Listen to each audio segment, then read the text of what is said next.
Hello and welcome back to Hydroponics Daily, your go-to podcast for everything soilless cultivation. I'm your host, Dr. Russell Sharp. I am the owner of Utrema Limited. We make a number of hydroponic inputs and inputs for soil cultivation as well. But hydroponics is my passion, and that's why I do a daily podcast about it. And today we're talking about a really interesting crop, should we say, and an extremely profitable crop if you get it right. And that is edible flowers. So blooms you can eat. So, as I say, extremely profitable if you can get it right. These are the flowers you see on food, cakes, baked goods. They're not just for decoration, but they're not just garnishes either. They can be cocktail toppers, salad ingredients. As I say, they can be used in baking. Done right, they're high value, niche crops, and customers will pay an absolute premium for edible flowers of really good colour, freshness, and cleanliness. There's a number of caveats hidden within there, isn't there? So obviously it's a niche crop, so you're not going to be producing kilotons of this. It's not going to be a replacement for wheat or potatoes. These are very much very small quantities, and not everybody's going to want them. So some people will want them. Some, I've got family members who are absolutely obsessed with edible flowers. Shout out to Hannah, and other people I know who would just pick them off their food before they even ate them. As I say, people would also pay a premium for colour, freshness, and cleanliness. So you've got to be really on top of your game. You can't be producing crops that have thrip damaged or got powdery mildew on, or they've been left on post-harvest for a number of days and they've gone a bit soggy and things like that. So let's go into a deep dive about edible flowers and why do they work so well in hydroponics. Well, the first is that you can grow them without the need of pesticides. A lot of these things are like pansies that would otherwise get a lot of aphids on them. So if you can grow them in a grow room, then you can remove the aphids, and chefs and retailers want flowers they can put straight onto a plate without washing. If you have to wash an edible flower, then it's going to be ruined. You can wash basil just about, you'd lose some of the quality. You don't want to, but the fact that it can be grown away from soil, this is a massive win for edible flowers. The guys at Aqua Farms in Leicester, they grow a number of edible flowers for all the restaurants, the high-value restaurants in Leicester. They're a really good team. They've grown a number of different edible flowers over the years, and they're the first time I've seen it being grown commercially. They've got a really clean setup, so they've got no soil, no grit, things like this. So yeah, and then they've got year-round production as well. So that's another key thing.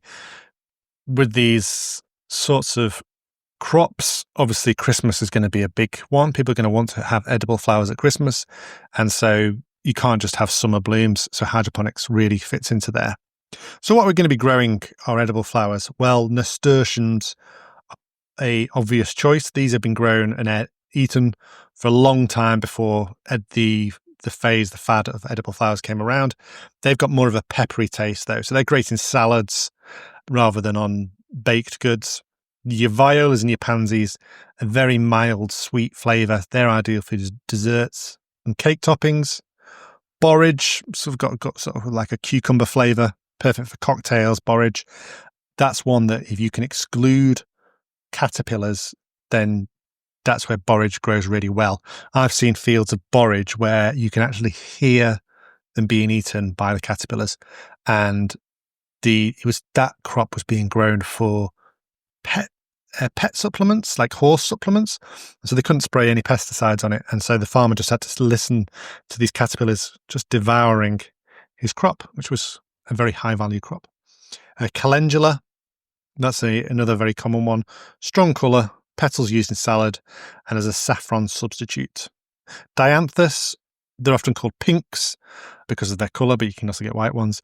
Sweet, clover-like taste, popular for bakery decorations. So edible flowers really becoming popular now in high-end baking.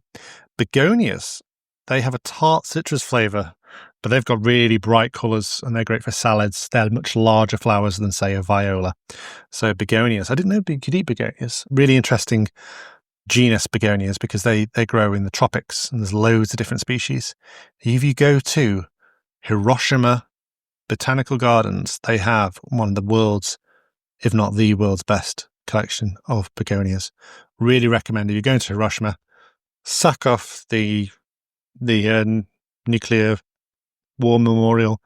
It's rubbish. Get to the botanical gardens. It's brilliant. But do go and see the ginkgo trees that survived the atomic blast. They are very interesting. Back to edible flowers. Marigolds, or tagetes as they're known, they've been grown for a long time for their edible flowers. Their citrus and spice notes. Petals brighten any savoury dish, so they're more for a savoury. And then herb flowers like chive, basil, mint, coriander, they're all edible and they have obviously got lots of flavour in them.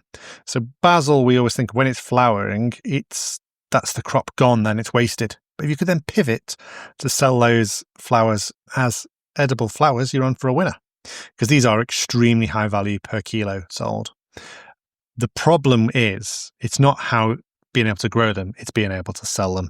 And as I've had experience with trying to sell samphire, you can produce the world's best niche high value crop, but persuading somebody to buy it is really difficult. Like I thought, well, they're buying in samphire from Israel and it's horrible, it's woody, all the reviews on the websites are terrible. I'll just supply them with UK all year round succulent material. And getting a buyer to actually change supplier, especially for a supermarket, is ridiculously difficult, because yes, they may get a better produce, but at the end of the day, if it goes wrong, then their job is on the line. So they'd rather keep with shit product than risk changing to a better product. So that is the really difficult problem in hydroponics, and getting a hydroponic business set up is convincing a buyer that's big enough for your setup to actually change to you. So with edible flowers, you might produce brilliant edible flowers, but convincing someone to use them, that's going to be the real key. That's the challenge. The hydroponics is not the challenge. The plants is not the challenge. It's convincing somebody to move suppliers to you. How are we actually going to grow them? There's loads of different techniques, but NFT seems to be the most common one. It's great for compact varieties, fast turnover. I've seen it in DWC, but it might be a bit of overkill DWC, maybe nasturtium, something like that. Cocoa perlite can be used for larger flowering plants, and vertical towers and vertical walls seem to be good for maximising space and smaller flowers like violas and herb flowers. So a lot of interest in vertical towers and vertical walls, in a lot of companies doing that in the UK. Things like tunnel grows in Italy and other underground sort of locations, they do a lot of edible flowers and herbs in those sorts of systems, and they seem to work very well. Obviously, the nutrients and the pH will depend on the actual specific species you're growing. My tip would be not to mix a number of different species in the nutrient tank. Have a separate nutrient tank for each of them, because they'll each be pushing out different chemicals. It could be allelopathic, that are poisonous, toxic to the other plants, or they could be taking different nutrient amounts from each one. So you will not be able to fine tune your system if you have different species all in one sort of system, and they could be negatively interacting. So separate ones, and then you'll be able to control it much better. But there isn't one that's going to need particularly high pH. Maybe nasturtiums, because they're in the brassica family, might need a slightly higher calcium level, slightly higher pH. What other species do we look at? Just looking at my species I talked about, I can't see anything there that's going to need particularly. Dianthus, again, sorry, yeah, that's what scientists call a calcicole, or a calcium-loving, high pH-loving species. So again, you might want to give that a bit more calcium and a slightly higher pH, maybe 6.5. Avoid excessive nitrogen, because too much vegetative growth means fewer flowers and poorer quality flowers. So good levels of potassium and phosphorus, and good light levels around the plant, good aeration to prevent things like grey mold. Grey mold will be the killer here. Avoiding fungus gnats, because they're just going to get in the way.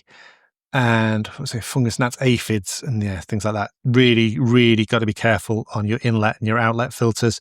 maybe have an airlock going into your grow room just because you don't want any aphids, mites, thrips, powdery mildew getting in, because when they do, you're going to have to shut down operations and kill off all your plants, and that's going to lead to massive losses in production. I'd probably have a UV filter running through the air, one of those air UV filters, just to kill off any spores that might be in the air as well, things like that. Question, would you need pollination or not? Don't need pollination to actually grow the flowers. You would for seed production or fruit production, but we're not going that far. Pollination can shorten the usable life of a flower for culinary purposes. So you don't probably want any pollinators hanging around.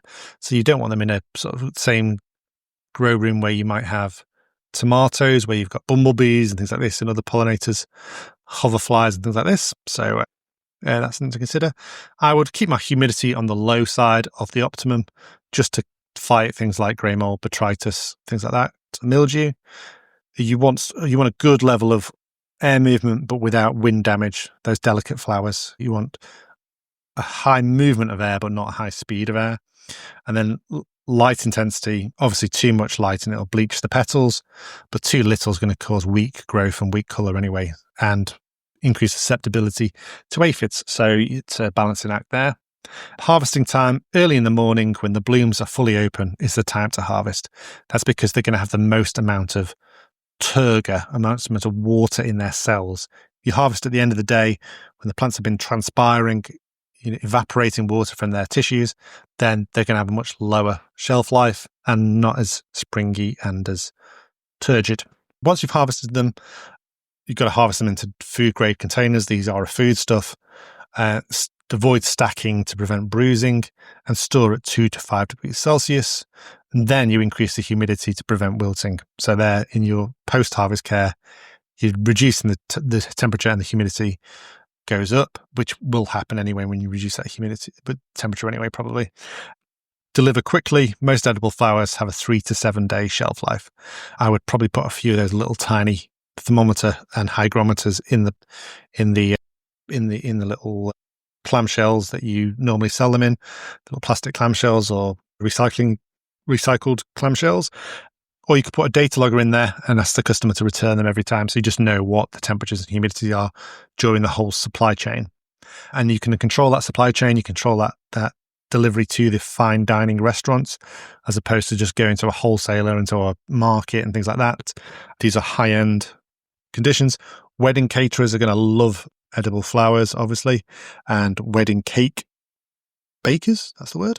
Yep, high-end grocers, cocktail bars, artisan bakeries. I've got a friend, Ben, who runs an artisan bakery in Peterborough. Shout out to him. I've been trying to grow a few things for him. I want to grow golden popcorn shoots. That's one of the things I want to grow hydroponically for him. He does a very good sourdough, so that'd be good. And farmers markets, you could potentially sell them at farmers markets as well if you wanted to lose a day of your week selling them. So yeah, edible flowers, they tick all the boxes for hydroponics. They're high value, they're in demand, they're precision, they're rewarding to grow, and people will pay a premium for the quality and freshness that you can give them with growing them hydroponically.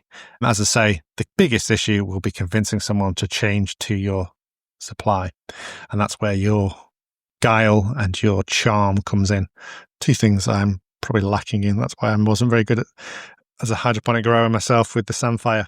But, onwards and upwards. If you have grown edible flowers, if you think I've missed something, if you've got some feedback, then I'd love to hear from you.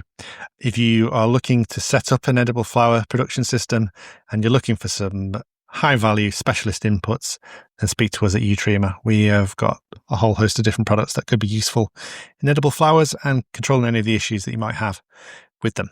Okay, until tomorrow, that's been Hydroponics Daily. Thank you very much for listening, and goodbye.